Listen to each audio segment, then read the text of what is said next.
Hello guys, welcome back to channel. నెట్ఫ్లిక్స్లో అయితే తెలుగులో లైవ్ స్ట్రీమింగ్ అవుతుంది. గ్యాంగ్స్ ఆఫ్ గోదావరి విశ్వక్సేన్ గారిది అనమాట. యాక్షన్ అడ్వెంచర్ మూవీతో తెలుగు జోన్లో రావడం జరిగింది. ఈ మూవీ అయితే నెట్ఫ్లిక్స్లో అయితే లైవ్ స్ట్రీమింగ్ అవుతుంది. అందరూ వెళ్ళి చూడండి. తెలుగులో కూడా అవైలబుల్ ఉందన్నమాట.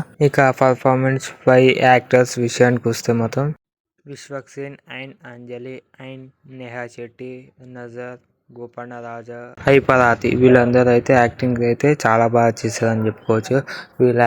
వీళ్ళ క్యారెక్టర్కి వీళ్ళు చాలా న్యాయం చేశారని చెప్పుకోవచ్చు. యాక్టింగ్ అయితే చాలా అంటే చాలా బాగుంది. ఈ సినిమా విషయానికి వస్తే మాత్రం సినిమా కూడా చాలా బాగుంది. యాక్షన్ అడ్వెంచర్ మూవీ అని చెప్పుకోవచ్చు. కానీ కొన్ని దగ్గర అయితే కొన్ని దుబ్బుని అని చెప్పుకోవచ్చు. మ్యూజిక్ అయితే అక్కడక్కడ బాగుంది, అక్కడక్కడ బాగాలేదని చెప్పుకోవచ్చు.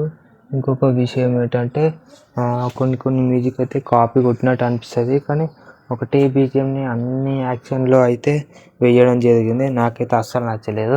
అన్ని యాక్షన్ ఫైట్ సీన్స్లో కూడా ప్రతిసారి ఒకటే బీజిఎం వేసుకుని వెళ్ళిపోయాడు అనమాట. అందుకే నాకు నచ్చలేదు. బీజిఎం మ్యూజిక్ అయితే ఎక్కడో అక్కడ కొంచెం బాగుంది. కానీ విలన్ అయితే వీక్ ఉన్నారని చెప్పుకోవచ్చు. ఏమంతగా నాకు నచ్చలేదు. అంటే ఫ్రెండ్స్లో కూడా ఒక విలన్ ఉంటాడు. ఆడు కూడా అంతే వీక్ ఉంటుంది. ఒక స్ట్రాంగ్ విలన్ పెడితే ఈ పాటికి మంచి సినిమా అనేది హిట్ అయ్యేది. ఇంత జల్దీ అయితే ఓటీటీలోకి వచ్చేది కాదు సినిమా. కానీ జల్దీ వచ్చిందంటే దానికి కారణం సినిమాకి బడ్జెట్ బాగానే అయింది. సినిమాకి కలెక్షన్స్ కూడా బాగానే రాబట్టింది. కానీ ఏం చేస్తాం, ఒకనా like, share, subscribe to my channel. Subscribe చేయండి ఛానల్ అయితే. ఒకనా లైక్, షేర్.